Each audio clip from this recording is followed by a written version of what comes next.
I've gotten to visit with Bob some during the years, and he did a terrific job. I guess he's sort of done what I did for 20 years at Alabama. He's X and O guy, tries to figure out exactly, look at a lot of film, and also do a lot of recruiting, and that's a big part of it. And sometimes you don't really get the recognition that you deserve. Good morning, Bob. How you doing? Hey, Wimp. Good morning. I'm doing great. Good. Appreciate you taking time to be on. First, I'd like to congratulate you on certainly what looks like to be an outstanding recruiting year. I think you have to wait 2 or 3 years to really see, but the fans are excited about it. Maybe you need to talk about that a little bit for us. Sure. Last night, was a great night for, not only our basketball program, but the whole University of Alabama family. We spent a lot of time, out on the road evaluating young men. Yeah. We've had a lot of young men and their families on our campus, and it all just worked out for us last night. We've got some local kids to stay home, and we're really excited about all of them and what they can potentially accomplish here at the University of Alabama. So, yeah, they haven't had an opportunity to defend anybody yet. They haven't got a rebound. They haven't made a shot. But I know it. I understand. It's a lot to work with moving forward, and so that's why we're really excited, because these are high-level kids, and I think they all want to continue to get better and grow in this sport, and they're driven. I think they're committed, and so we're just really excited to have them win. Bob, is the recruiting at Alabama somewhat different than when you recruited at Providence or in the X's and O's? Is it? Talk a little bit about the difference in the two programs. I'm not trying to knock either program, but a little bit about how it's different. Oh, wow. Well, when you're out on the East Coast, for instance, and I don't really want to talk about my former job so much. No, I just talking about how not talking about. I just kind of interested in how you go and recruit. Yeah, there were so many, other people, colleges and universities. There was, so many just, in a smaller region, fighting for, let's say, a smaller number of kids. And here at Alabama, I know we have a lot of good institutions and a lot of, good schools here in the SEC and ACC that we're competing against, and other conferences as well. But Alabama's got a lot to offer, and we always say in our staff meetings, we can get these kids on our campus, got a chance, show them what we have available to them, and help them with their career. All the resources in our facilities, our coaching staff, and just the other people that are surrounding our staff.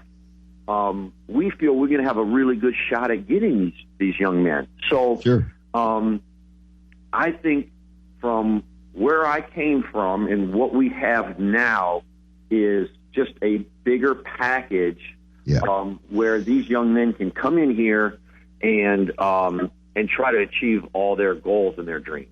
Yeah, that's a good answer. Tell our listeners, if you don't mind, a little bit about your team tonight, the ones that keep up with basketball. Know you've got some kids back. Your two guard is you're trying to find maybe out front a little bit. You're pointing. You talk a little bit about your team tonight without giving anything away. Well, I think we have strength in numbers. I think this year. And so I think, we have an opportunity to be a little bit better than last year because, we have a deeper bench. And right now we have a healthy team, and we can move guys around. And so, Corbin Collins, who's a fifth-year transfer to us, not only, let's say he starts tonight at the 2, but can play some point guard position. Yeah. We've got, a young man who we recruited hard last year, and he signed. He's just a freshman, Braxton Key. he could play the 4, but he could possibly play the 3. Okay. Dazon Ingram is healthy this year. If we wanted to slide him over to the 2 and give him a little break from handling the ball, we can do that as well. But we had some young men, sitting out last year. So, Avery Johnson Jr., Nick King, these guys didn't play last year, but practiced with us all last year. And so now they become, people that we can get into the rotation.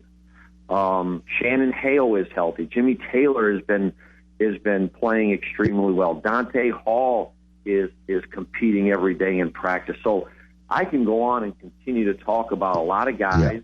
Yeah. I'm not sure what our rotations are going to be. I think we have a pretty good idea of, maybe who our top 10 or top 11 could be. So hopefully our strength in numbers and just our versatility of being able to move some guys around. Coach Avery is very his idea about game planning is about our matchups. Yeah, so, sure. We want to make sure that we have defensively the right people guarding our opponents. And so we sometimes, our starting lineups or guys out on the floor could change based on who our matchups are defensively.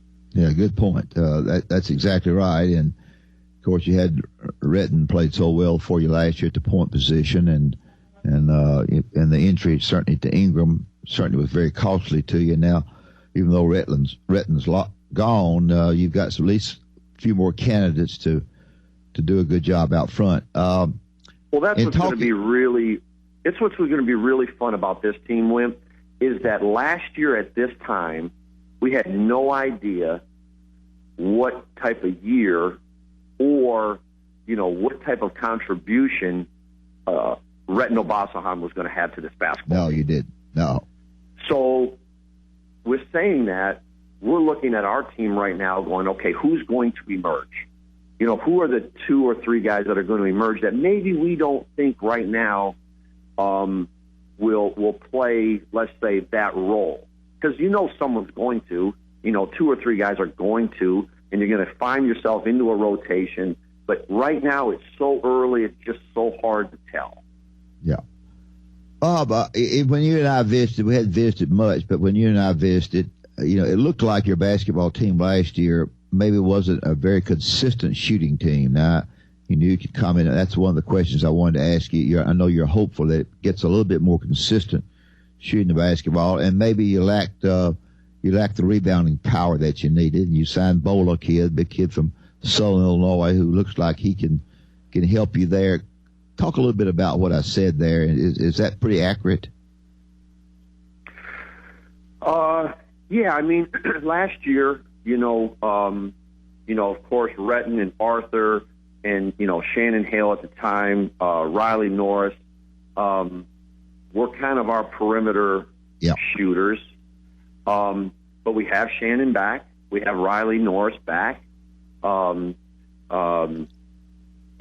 I think you're going to see a better shooting Dazon Ingram. Corbin Collins is a extremely good shooter. Braxton Key is an improving shooter. But shooting is all about confidence. And the one thing that we do in practice, Wimp, is we definitely get up a lot of shots. And sometimes, shooters need to have the ball in certain areas as well. Sure. And so, it's not like as a player, and I know you had guys that when you coached, you try to get them the ball in a certain area. Or, maybe he liked the right side of the floor and better than the left side. Or maybe he was a guy that, could pick and pop and play, facing the rim at the top of the key. So we just have to try to continue to put our guys in a good area on the floor and make sure that they're taking the shots that we're practicing. And, hopefully we'll have a lot of success with that. And, our offense is designed really to move the ball on the perimeter, to get the ball up the floor as quickly as possible, to move the ball on the perimeter, and take care of, if we can create two on the ball and we can move it to the open guy, that's the guy we want taking the shot. Yeah. And Bola, I think, is going to be a pretty good rebounder for you. Not, he's going to be probably a spot player. He may start for all I know, but I would say that he's going to give you some strength on the boards. Yeah, I would agree with you there. He's a big, strong, talented, veteran-type player. He just comes to work with his lunch pail and his hard hat every day. Everybody loves him. And we've spent a lot of time talking and working some of these weaknesses that we had from last year. We were 220 in the country in offensive rebounding last year. Yeah. We were 332 in the country in defensive rebounding last year. Now, to our listeners, those numbers may not mean a whole lot, but from our side of things, extremely just too low. We need to improve those and become a better defensive rebounding team so that we're eliminating second shot. And I think this year you'll see a much improved defensive rebounding team. And we just got to continue to get guys to the offensive glass, put pressure on the other team, see if we can come up with an extra possession or two, get a couple extra possessions, make a few extra shots. Because I'll tell you what, it becomes hard to guard when the other team continues to score. Your defense, it comes a little easier to defend when you're able to go down and score points. So, we want more possessions. We want to continue to play a little faster. We want to try to continue to score more points. And, hopefully we'll continue to get better each and every game where our guys are confident and, make open shots and just play really good team basketball at the offense and defensive end.